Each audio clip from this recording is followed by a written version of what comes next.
Hello, legal prodigies. So, today we will be discussing one more important topic, that is one word substitution. थोड़ा सा format इस बार different रहेगा. मैंने कोई printed या फिर हैंड रिटन नोट्स इस बार प्रेजेंट नहीं करे बिकॉज ऑफ समथिंग कि भैया टाइम भी कम है एंड थोड़ा सा सर्दी वगैरह हो रही थी, इसलिए डिले ना हो ज़्यादा. तो एक्चुअल में रियल अवेलेबिलिटी कराने के कारण we will be considering all the question which you consider are important. You can remember that. And अगर important नहीं भी है या फिर easy लगे, but it's a good way कि वो आपको revise हो जाएंगे, और जो important होंगे वो तो मैं बीच में आपसे discuss करती ही जाऊँगी. So let's move further.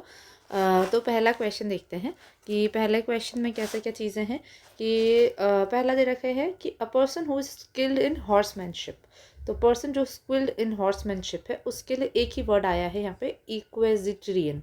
So as you can see on your screen it's equestrian. तो इसे हम बोलेंगे जो हॉर्समैनशिप में पर्सन स्किल्ड है वो. ठीक है. देन ये बहुत अच्छा एक ईजी एंड ये कह सकते हैं इंपॉर्टेंट क्वेश्चन है. That is paper written in one's own hand writing. अगर आपकी ओन हैंड राइटिंग में कुछ चीज़ लिखी है, जैसे यहाँ पे मैं लिख रही हूँ, तो ओन हैंड राइटिंग का अगर आपका कुछ लिखा हुआ है तो उसको हम क्या बोलेंगे, उसको हम बोलेंगे मैन्यूस्क्रिप्ट. ये वर्ड आपने काफ़ी लोगों ने सुना भी होगा and it's an easy word और इम्पॉर्टेंट फॉर एग्जाम ऑल्सो. तो मैन्यूस्क्रिप्ट कहलाता है. Now next is an official call to appear in a court of law. तो ये आपको पता है समन्स. जब आपको ऑफिशियली कोर्ट में बुलाया जाता है उसके लिए क्या वन वर्ड है, it is summons. Secondly, code of diplomatic etiquette and precedence. तो जो code of diplomatic etiquette and precedence, तो जब हम डिप्लोमेटिक एटीक और प्रेसिडेंस की बात करते हैं तो वर्ड आता है यहाँ पे protocol.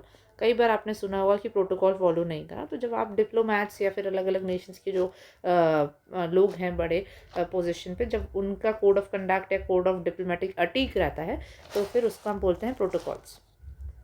Now to cut a part of person's body is known as amputate. तो जब आप बोलते हैं कि किसी के बॉडी पार्ट को कट करके उसका कुछ करना है आपको मेडिकल टर्म्स में, then it is known as amputate. That is also probably many of you might have heard. Like, and another important is one who is filled with excessive and mistaken enthusiasm about his religion. तो religion के लिए जो बहुत ज़्यादा excessive plus mistaken यानी सही गलत को छोड़ के भी एंथुसियास्ट बहुत है, तो उसको कहा जाएगा फनाटिक. फनाटिक रिलीजन पर्पस में भी यूज़ होता है जनरली. कोई किसी भी चीज़ के प्रति अगर आप बहुत ही एक्सेसिव एंथुसियाज्म रखते हैं, चाहे सही हो गलत हो, लेकिन उसको आप बहुत ही मतलब एकदम मानते हैं, तो कई उसको हम जनरल वर्ड में भी फनाटिक वर्ड उस पर्सन के लिए यूज़ करते हैं. Now a list of items to be transacted at a meeting. तो इसके लिए वन वर्ड आता है एजेंडा. ये भी बहुत लोगों ने सुना होगा कि जब आप मीटिंग में किसी से डील कर रहे हैं तो यहाँ पर आप एक तरीके से बहुत सारे आइटम्स को जो ट्रांजैक्ट होते हैं eight meeting, items transacted eight meeting. ठीक है. पूरा मैं यहाँ पे नहीं लिख रही हूँ, just understand this lecture and just revise it at greater speed once you are done with listening to this at first, right. तो एजेंडा, जब आप मीटिंग में बहुत सारे आइटम्स को डिस्कस करते हैं, ट्रांजैक्ट करते हैं, उन्हें हम एजेंडा कहा जाता है. ठीक है. अब ऐसे वर्ड्स कुछ जो कि थोड़े इंपॉर्टेंट हो जाते हैं. Murder of a brother. Murder of a brother उसको हम बोलेंगे फ्रैंटिसाइड. सॉरी, थोड़ा प्रोनाउंसिएशन उल्टा सीधा हो गया होगा. तो it's like murder of a brother, तो हम बोलते हैं फ्रैंटिसाइड. अभी हम ऐसे बहुत सारे जीनोसाइड और भी चीज़ें पढ़ेंगे, तो उसी में बीच में आता है फ्रैंटिसाइड, यानी मर्डर ऑफ अ ब्रदर जब बोलते हैं तो क्या जाएगा, फ्रैंटिसाइड. तो कई बार ऐसे वन वर्ड्स बहुत सारे आ जाते हैं. Just wait a second. Now again is one who cannot speak is dumb. That's not very important. Next, which is important, is the highest point, which is known as the zenith. तो ये कई बार आ भी चुका है अलग अलग exams में, तो इसको हम बोलते हैं zenith. तो the highest point is known as the zenith या peak. तो zenith इसके लिए वर्ड है, that is ZENITH, zenith. That is the highest point of anything, right? Now, speech delivered without previous preparation. You might have heard this. Extempore कहला जाता है. बहुत important exam के लिए आता है बिकॉज बहुत टफ लेवल नहीं आएगा. काफ़ी चीज़ें आपको ऑटोमेटिकली आती हैं, कुछ जो नहीं भी आती हैं तो हम उसको लर्न कर रहे हैं कि प्रीवियस प्रिपरेशन के बिना अगर आप स्पीच डिलीवर कर रहे हैं तो एक्सटेम्पोर कहलाता है. कई बार स्कूल्स में इस टाइप के कॉम्पिटिशन भी आपने पार्टिसिपेट किया होगा, एक्सटेम्पोर. ठीक है. One who pretends to be what he is not, another important word, जो आप नहीं हैं वो प्रिटेंड होने की कोशिश कर रहे हो, then you are a hypocrite, तो it's known as hypocrite. Now study of heavenly bodies astronomy कहलाता है. ऑफ आउटस्टैंडिंग सिग्निफिकेंस मोन्यूमेंटल कहलाता है. इतना इंपॉर्टेंट नहीं है ये, आउटस्टैंडिंग सिग्निफिकेंस है तो मोन्यूमेंटल. हेवनली बॉडीज की स्टडी करें then it's astronomy. A small named group of fixed stars के ग्रुप को कहा जाता है कॉन्स्टिलेशन. ये भी ज़्यादा इंपॉर्टेंट वैसे नहीं है. Now mania for setting fires, this is also an important one. Mania for setting fires, जब आपको आग से लगा देने की, आग से सब कुछ डिस्ट्रॉय करने का आप एकदम पागलपन है किसी पर्सन को, तो हम उसे बोलेंगे pyromania. Now Pioneer of a reform movement is apostle. Pioneer of a reform movement मतलब कुछ ऐसा रिफॉर्मेशन का कोई मूवमेंट चालू करा या रिवॉल्यूशन टाइप्स का, तो उसका जो पायनियर है, जो स्टार्ट करने वाला, जो उसका वो है, तो उसको हम कहेंगे अपोस्टल. ठीक है, लोगों में परिवर्तन लाने के लिए जो मूवमेंट कुछ अगर ऐसा पायनियर है तो उसके पायनियर को हम अपोस्टल कहते हैं. Now place where birds are kept is also important. तो ये प्लेस जहाँ पे बर्ड्स को रखा जाता है, तो is an one word for this is aviary. जैसे सैंक्चुरी होता है, जू होता है, वैसे जहाँ पे सिर्फ बर्ड्स को रखा जाता है तो that is known as aviary. ठीक है. And another one, a person who is always dissatisfied. तो आप इसको ऐसे याद रखते हो, जो हमेशा डिससेटिस्फाइड रहता है, कंटेंट नहीं रहता है किसी चीज़ को लेकर, एकदम सेटिस्फाइड नहीं रहता, तो उसको हम बोलेंगे माल कंटेंट पर्सन. तो malcontent is the word for that. Now another important one word is one who does not care about literature या आर्ट. जिसको कोई भी साहित्य से, आर्ट से कोई इंटरेस्ट नहीं है, उसको उसकी कोई परवाह नहीं है, तो ये भी इंपॉर्टेंट वर्ड हो जाता है. इसको हम कहेंगे philistine. It is known as philistine. कौन? जिसको आर्ट और लिटरेचर में कोई इंटरेस्ट नहीं है, that it is a philistine. Now printed notice of somebody's death, तो उसको कहा जाता है obituary. Not very important. Like run away from home with lover, it's elope. Then another one is a place of good climate for invalids is sanatorium. ठीक है, ये भी कोई इतना इम्पोर्टेंट नहीं है. Now the next one is important one who promotes the idea of absence of government of any kind when every man should be the law unto himself. तो जो ऐसा आइडिया को प्रमोट करते हैं कि गवर्नमेंट नहीं होनी चाहिए किसी भी प्रकार की, हर आदमी अपने आप में लॉ स्थापित करता है, हर आदमी अपने आप में खुद ही लॉ है, तो ऐसे पर्सन जो एब्सेंस ऑफ गवर्नमेंट के आइडिया को प्रमोट करते हैं उन्हें कहा जाता है anarchist. This one is an important one, anarchist. ठीक है, एनार्किस्ट कहा जाता है. और उसके बाद that which will burn easily, जो आसानी से जल सकता है, तो उसको हम इनफ्लेमेबल कहते हैं. काफ़ी बार सुना होगा अगर आप डीओ परफ्यूम्स यूज़ करते हैं, उसमें भी लिखा रहता है हाईली इनफ्लेमेबल, या कोई भी स्प्रे वगैरह होता है उसमें लिखा रहता है. तो जो ईजिली या फिर प्रोन टू बर्निंग है उसको हम इनफ्लेमेबल कहते हैं. देन ये भी इम्पॉर्टेंट वन है, post to an end of the letter, यानी addition to an end of the letter. तो लेटर के एंड में जब आप कुछ एडिशन करते हैं तो उसको क्या कहा जाता है, तो उसको हम कहते हैं पोस्ट स्क्रिप्ट. कई बार आपने देखा होगा लोग शॉर्ट में P.S लिख देते हैं कुछ भी लिखने के बाद, तो that is post dot script का. तो पोस्ट स्क्रिप्ट, जब आपका एक लेटर कंप्लीट हो गया बट आपने उसमें कुछ ऐड करना है, then that is known as postscript. ठीक है, okay. And next one is place of gathering for public discussions. जहाँ पे पब्लिक डिस्कशन होते हैं उन गैदरिंग को क्या कहेंगे, उस जगह को, तो उसको फोरम कहेंगे. Not easy one, just remember it. ऐसा नोटेबल या फिर बहुत इंपॉर्टेंट तो नहीं, लेकिन ठीक है, ईजी है, ध्यान में रख सकते हैं कि जहाँ पे पब्लिक गैदरिंग होती है उस प्लेस को फोरम कहते हैं. ठीक है. Next one is one who keeps बीज, जो कि सॉरी, जो कि बीज रखता है, या फिर बी हाइव जिसको कहते हैं ना, बी हाइव रखता है, तो जो बीज वगैरह को रखता है उसको कहा जाता है एपियरिस्ट. APIARIST. ठीक है, एपियरिस्ट कहा जाता है. One who deserts his religion, जो अपने रिलीजन को ही छोड़ देता है, तो उसको कहा जाता है, बहुत इंपॉर्टेंट है। एक हमने इसका अपोजिट किया है, यहाँ पे पढ़ा था फैनाटिक। फैनाटिक हमने क्या बोला था, जो कि एंथुसियास्ट है अपने रिलीजन के बारे में, बिना कोई मिस्टेक एंड बिलीफ, मतलब बिल्कुल एंथुसियास्ट है, तो फैनाटिक। अब इसका अपोजिट कह सकते हैं एक तरीके से, कि जो अपने रिलीजन को ही डिजर्ट कर दिया, छोड़ दिया जिसने, तो उसको कहेंगे हम एपोस्टेट। एपोस्टेट, ऐसी, ऐसे याद रख लो, ऐसी स्टेट जो कि दूर हो गया है वो अपने रिलीजन से, तो एपोस्टेट कहलाता है। Now another one is a medicine which lessens the pain. Medicines which lessens the pain, जो पेन को कम करती है, ऐसी मेडिसिन को कहेंगे एनोडाइन।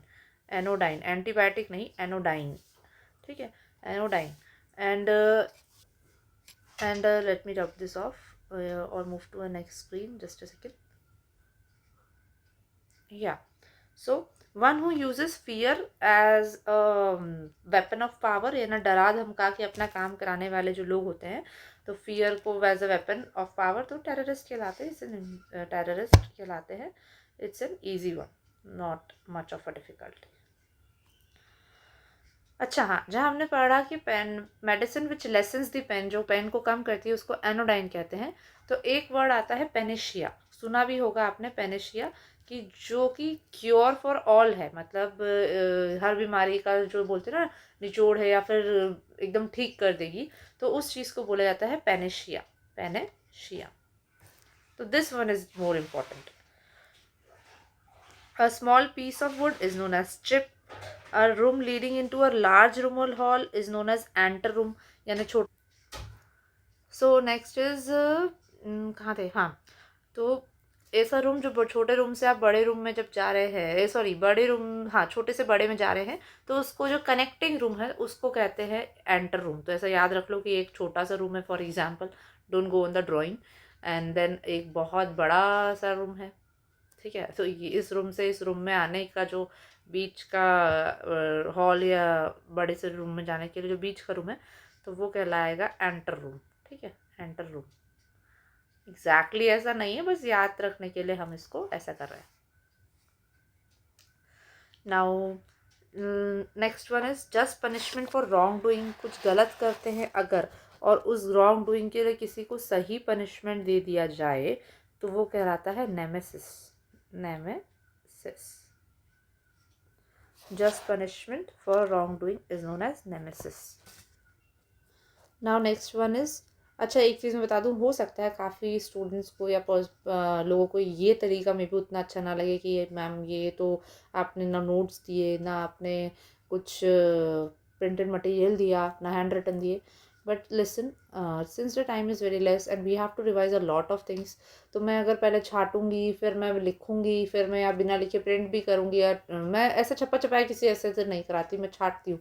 तो उसके रिगार्डिंग मुझे ये लगा कि अगर हम रिवाइज ही कर लेते हैं चीज़ों को, या सुन लेते हैं और उसको आप वापस से रिवाइज कर लो थोड़ी सी हाई स्पीड पे, then it would work more better, and I can easily provide more lectures regarding this way. So अगर आपको ये भी अच्छी लगी है तो भी आप कमेंट करें, नहीं भी अच्छी लगी है then you can also positively suggest what can be done, right. तो अगर पॉसिबल हुआ कुछ इनकलकेट करने का मीडियम ऑफ टीचिंग में, then we can involve that also. So let's move further. A person who has just started learning, जिसने अभी पढ़ना शुरू करा है, तो ये आप लोगों ने कई बार वर्ड सुना होगा, कुछ सीखना शुरू करा है, तो अप्रेंटिस कहलाते हैं। This is also an important one और ईजी वन। अप्रेंटिस, देखो हमें आते हैं तो इसलिए लगता है कि ये ईजी है, नहीं आते हैं तो लगता है टफ है, कुछ वर्ड्स आपने सुने हैं, कुछ किसी और ने सुने हैं, ऐसा होता है। तो यहाँ पे हम सब लेके चल रहे हैं कि सुना हो ना सुना हो, दोनों आपके मेमोरी में इंटैक्ट रहे। नाउ इसका क्या मीनिंग था अप्रेंटिस का, जिसने अभी सीखना शुरू करा है, ठीक है। और next, a low area storm with high winds, ऐसा एरिया जिसमें बहुत ज़्यादा तेज़ हवाएं चलती हैं, rotating about a centre of low atmospheric pressure. तो ऐसा स्टॉर्म, ऐसा बवंडर जो कि बहुत विंड्स को रोटेट करता है about a centre of low atmospheric pressure, जिसमें एटमॉस्फेरिक प्रेशर सेंटर में कम रहता है। तो इतना सब कुछ बड़ा सा ज्ञान हो गया। ये है कि साइक्लोन हम जिसको बोलते हैं, साइक्लोन कहलाता है कि बहुत ज़्यादा एक बवंडर टाइप का रहता है ऐसे हवा से, और लो एरिया स्टॉर्म रहता है जिसमें बहुत ज़्यादा तेज़ हवाओं के कारण वैसे चक्कर चक्कर चक्कर जैसा चलता है, और सेंटर में लो एटमॉस्फेरिक प्रेशर रहता है, then it is known as cyclone. याद रहे टाइफून वगैरह नहीं लिखना है, साइक्लोन इसका आंसर है। ठीक है। और wicked to high degree, wicked to high degree मतलब जो विकेट इज मीन्स जो बेकार है, जो चंचलाकी है, और हाई डिग्री है ना बहुत बड़े लेवल की चीज़। तो विकेट से आप हाई डिग्री वाले गलत काम पे जा रहे हो तो उसको हम बोलेंगे heinous. You might have heard this word heinous, grievous heard जैसे हम बोलते हैं, तो हीनियस ऑफेंस वगैरह की बात आती है। ठीक है। The original inhabitants of a country, original inhabitants of a country मतलब जो वहाँ के किसी कंट्री के जो निवासी हैं, जो उनका ओरिजिनली रहने का एरिया था, उसको हम क्या कहेंगे, उसको हम बोलेंगे एब ओरिजिन्स, एब origins, right, ABORIGINES। Now a desire one desirous of getting money, जो उसको बहुत ज़्यादा पैसा ही चाहिए चाहिए चाहिए चाहिए, तो सभी को चाहिए, लेकिन ये वाला वर्ड की अलग बात है। One who desirous of getting money, जिसकी इच्छा है मनी मिलने की, तो एवारिशियस कहलाता है, एवेरिशियस, AVARICIOUS, एवरिशियस। ठीक है। तो एवरिशियस कौन होगा, जिसको बहुत ज़्यादा मनी की डिज़ायर रहेगी। Now to be biased against, अगर आप किसी पर्टिकुलर पर्सन के प्रति बायस्ड हैं या फिर भेदभाव करते हैं तो आपको कहलाया जाएगा prejudiced, not important for the one word substitution. Then bitter and violent attack in words, जब आप, ये अच्छा इंपॉर्टेंट है, थोड़ा न्यू भी है, कि जब आप शब्दों से किसी के ऊपर बहुत कड़वा बोलते हैं और वायलेंट यानी एक तरीके से गुस्सेदार अटैक करते हैं शब्दों से, इन वर्ड्स बिटर और वायलेंट अटैक करते हैं, then you are known as a diatribe, diatribe. ठीक है। ऐसे याद रख लो, डायबिटीज़ में मीठे की बात होती है, मीठा नहीं बोल रहे हो तो आप ड्राई ट्राइब हो एक तरीके से, because you are using bitter and violent words for attacks. ठीक है। उसके लिए now the next one is treatment by means of exercise and massage. ये भी इंपॉर्टेंट है, कुछ लोगों को हो सकता है पता हो, because now it is very famous, कि जब आपको मसाज के थ्रू या एक्सरसाइज के थ्रू कोई ट्रीटमेंट दिया जाता है तो उसे क्या बोला जाता है, फिजियोथेरेपी, फिजियोथेरेपी। ठीक है। Now next one is abandonments of one's country और कॉज, जब आप अपनी कंट्री को अबंडन करते हो तो then it is known as desertion, this is also important, desertion. जब आप रिलीजन को अबंडन कर दे रहे थे तो कुछ और वर्ड था, ध्यान रखना, रिलीजन को अबंडन नहीं करा है यहाँ पे हमने, किसको, रिलीजन को हम अबंडन कर रहे थे तो आपको स्टेट कहला रहे थे, और यहाँ पर हम हमारी कंट्री को वो कर दे रहे हैं, अबेंडन कर रहे हैं, या कॉज को अबेंडन कर दे रहे हैं, then we are known as deserter, right. इसको हम कंप्लीट कर देते हैं, डेजर्शन।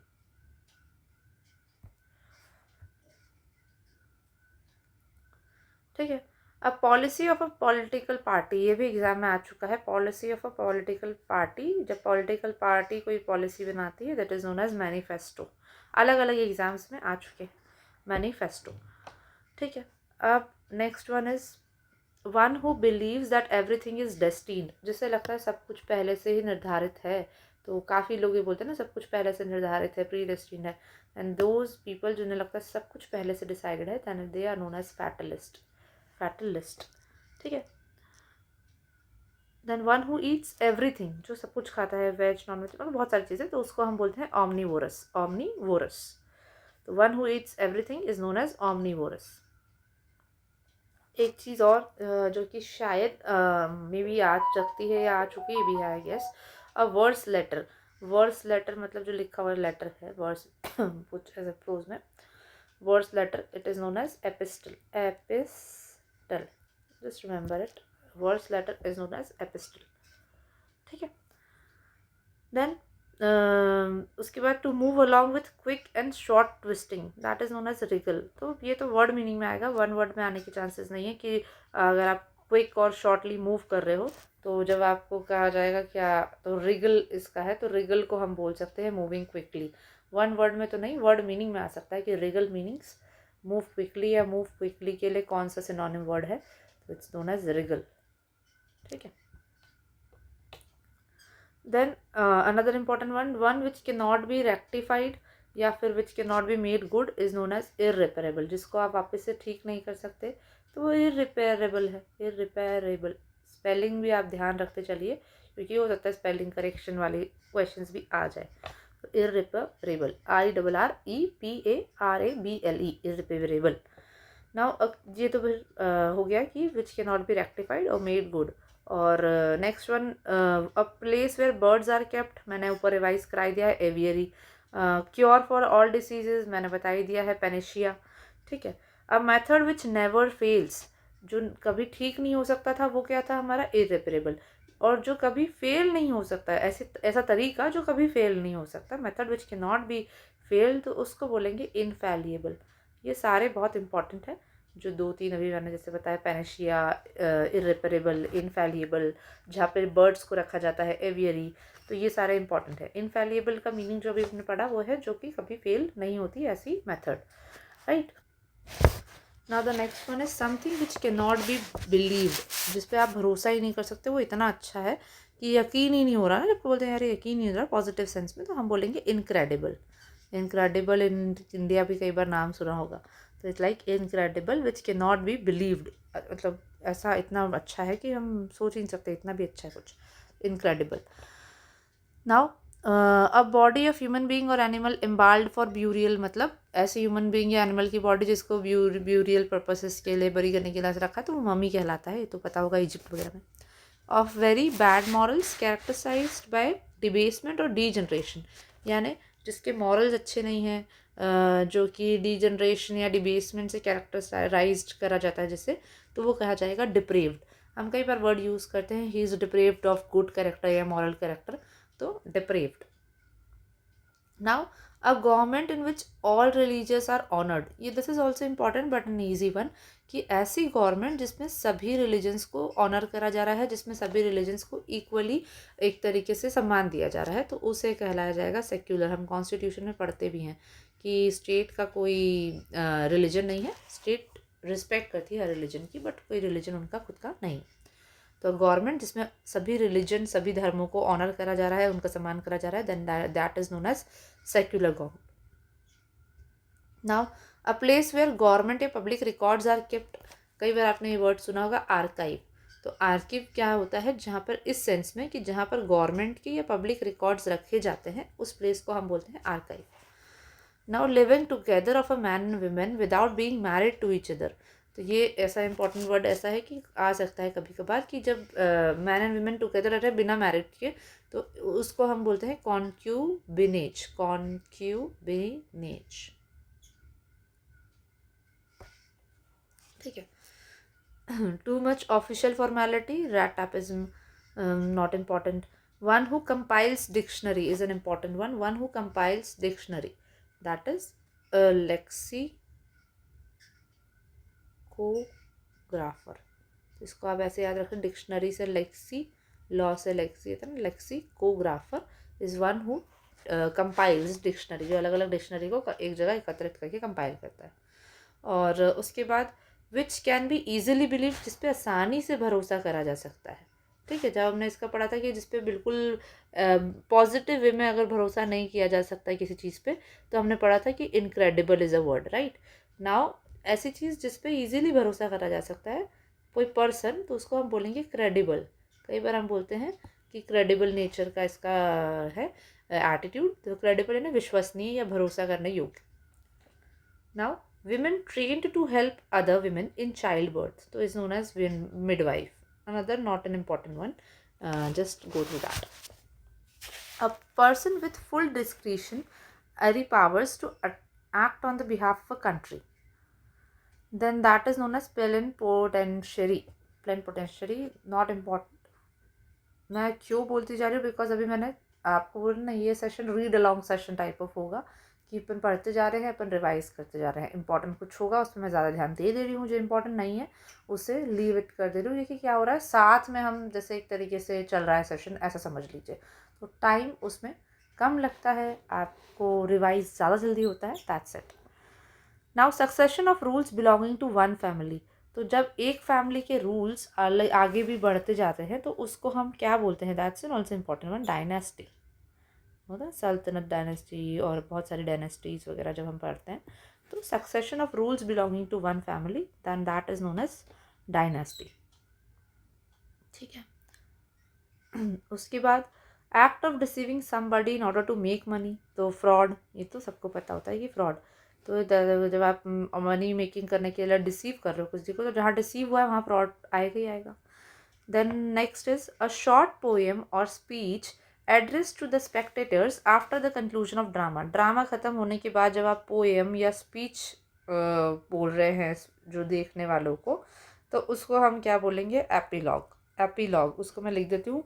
वैसे तो सिर्फ ड्रामा पोइट्री में भी नहीं, जब आपका मेन एरिया, आपकी मेन बात ख़त्म हो जाए, उसके बाद जब आप कंक्लूड करते हैं किसी चीज़ को, तो उस कंक्लूजन को भी हम एपीलॉग कहते हैं। ये कंक्लूजन वाले पॉइंट से ये क्वेश्चन आ सकता है, ड्रामा वगैरह ना भी लिखे, अगर बोले कि कंक्लूजन आफ्टर अ स्पीच या फिर आफ्टर समथिंग, तो एपीलॉग कहलाता है।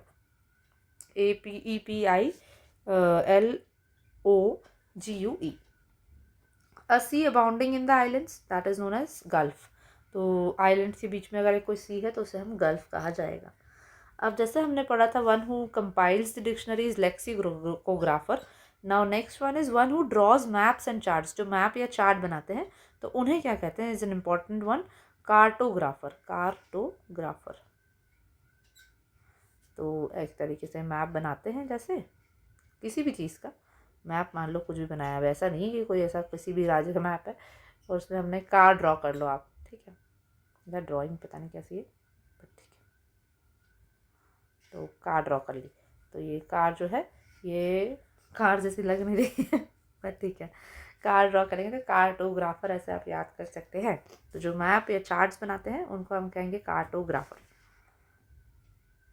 ओके, और इसके बाद और एक इम्पॉर्टेंट वन अपन देखते हैं, ये थोड़ा टफ सा है बट अच्छा क्वेश्चन बन सकता है, that is the sign of judging a person's character capabilities from the examination of the shape of his skull, यानी किसी के जबड़े को, किसी के स्कल को देख के किसी पर्सन के कैरेक्टर, उसकी क्या क्षमताएं, कैपेबिलिटीज़ क्या है, उसका आचरण है, कैरेक्टर कैसा है, इसको एग्जामिन करना। यानी स्कल को देख के आप उसके कैरेक्टरिस्टिक्स, उसकी कैपेबिलिटीज़ को एग्जामिन कर रहे हो, देन इस साइंस को हम क्या बोलते हैं, इसे हम बोलते हैं phrenology, PHRENOLOGY, phrenology, right? So phrenology is the science of judging a person's capabilities and character from the examination of the shape of his skull. ठीक है, तो this is now another important word जिसमें थोड़ा confusion भी हो सकता है अगर हमें याद ना हो, कि वर्ड्स जो कि एंशियंट टाइम में यूज़ होते थे, पहले पुराने टाइम में यूज़ होते थे, लेकिन अभी now days it is not in general use, तो अब जनरली वो यूज़ नहीं होते। तो ऐसे शब्दों को क्या कहा जाता है, आर्कियाक।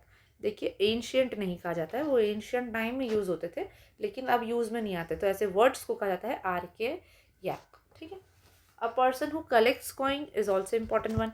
तो काफ़ी इंपॉर्टेंट वाले ही हम ज़्यादातर डिस्कस कर रहे हैं, एक आध कुछ ऐसा जो बीच में अगर लगता है कि ठीक है सुन लो, तो वो अपन डिस्कस कर लेते हैं। A person who collects coins is known as numismatist. Numismatist numismatist जो पर्सन कॉइन्स कलेक्ट करता है।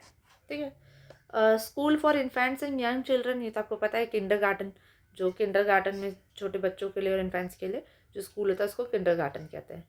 नाउ अगर अनदर इम्पॉर्टेंट वन जो आ भी चुके हैं शायद एग्जाम्स वगैरह में, तो that is capable of being understood in either two or more possible senses and therefore not definite, मतलब जिसको आप ऐसा कुछ वर्ड जिसको आप दो या दो से अधिक मीनिंग निकाल सकते हो, उसके समझ सकते हो, लेकिन एक डेफिनेट, एक क्लियर मीनिंग नहीं दे पा रहे हो उसे, तो वो कहलाएगा एम्बिग्यूअस। जैसे अगर आपने नेगोशिएबल इंस्ट्रूमेंट एक्ट पढ़ा होगा तो उसमें एक आता है ambiguous instrument, right. Ambiguous instrument क्या होता है कि जब आप क्लियर मीनिंग नहीं निकाल पा रहे कि वो बिल ऑफ एक्सचेंज है या वो प्रॉमिसरी नोट है, तो उसे हम बोलेंगे कि कुछ तो है उनमें से लेकिन डेफिनेट नहीं है, तो then that is ambiguous instrument.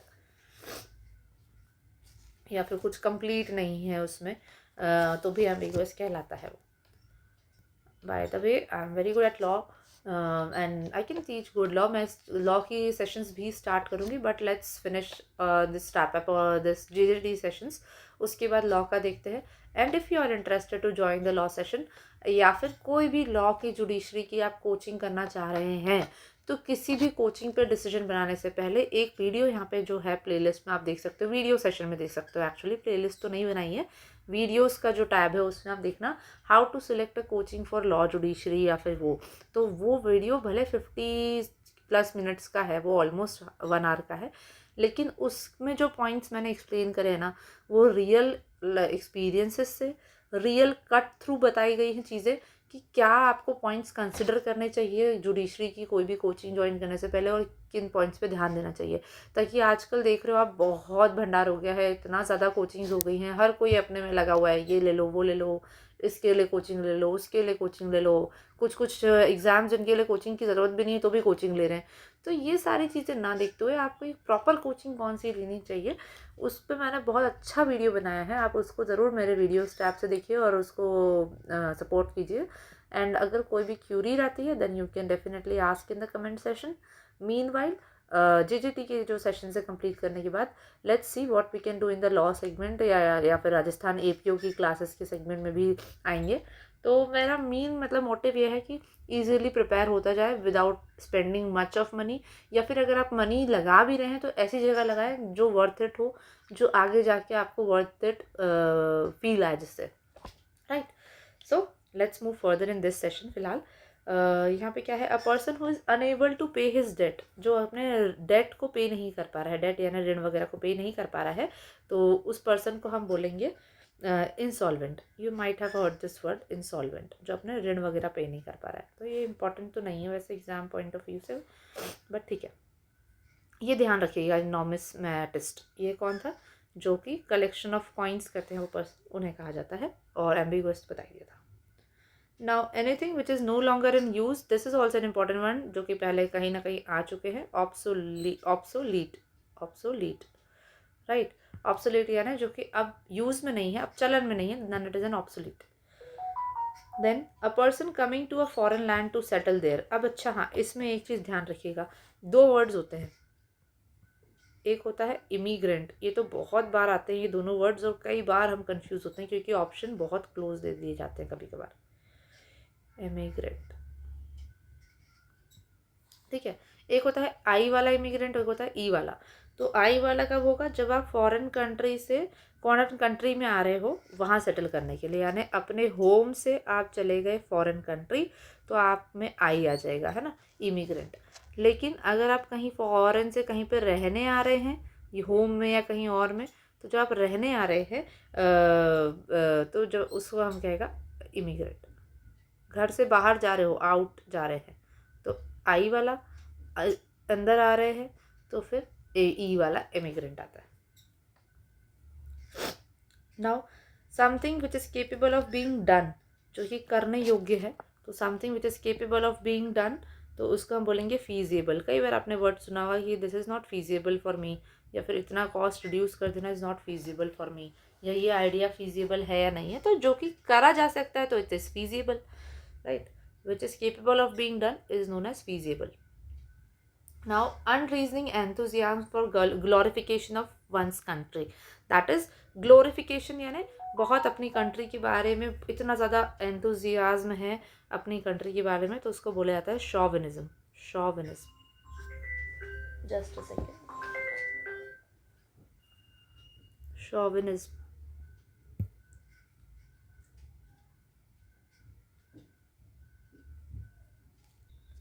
ये chauvinism. So probably you have got this, कि इसमें हमने भी जो पढ़ा।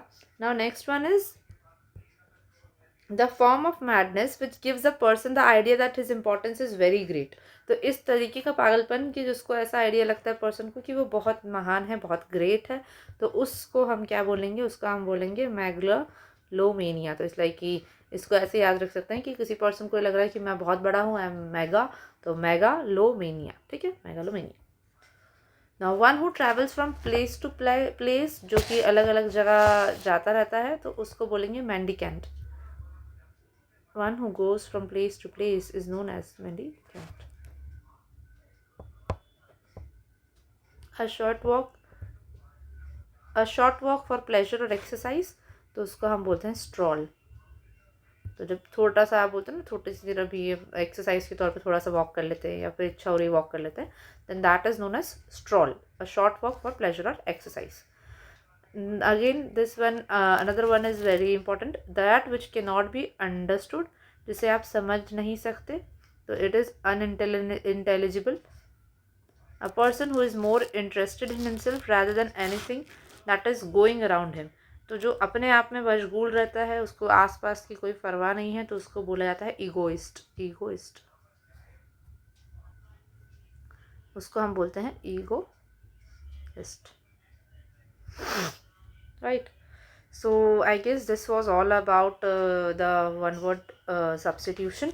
और भी वन वर्ड सब्सटीट्यूशन है जो कि मैं सोच रही हूँ एक नेक्स्ट सेशन में कवर करा दूँगी, because the session will take a little long, और बड़े वीडियोस फिर आप लोग देखने में बड़े वो करते हैं कि बहुत बड़ा वीडियो है, तो इसलिए let's take it this way कि अभी यहाँ पे इतने वन वर्ड सब्सटीट्यूशन कवर करा दिए गए हैं. अगर कुछ और इंपॉर्टेंट रहे, डिफरेंट रहे, then I will let you know and I will make a session on that also. Hope you like this video. Do share your views, do share your suggestions and this video also. आप इसे like and comment ज़रूर कीजिएगा कि कैसा आपको ये pattern लगा. And let's move on to the another session या फिर further in the upcoming video. Hope so you like this. Thank you, and do subscribe and like the channel video and subscribe the channel. Thank you.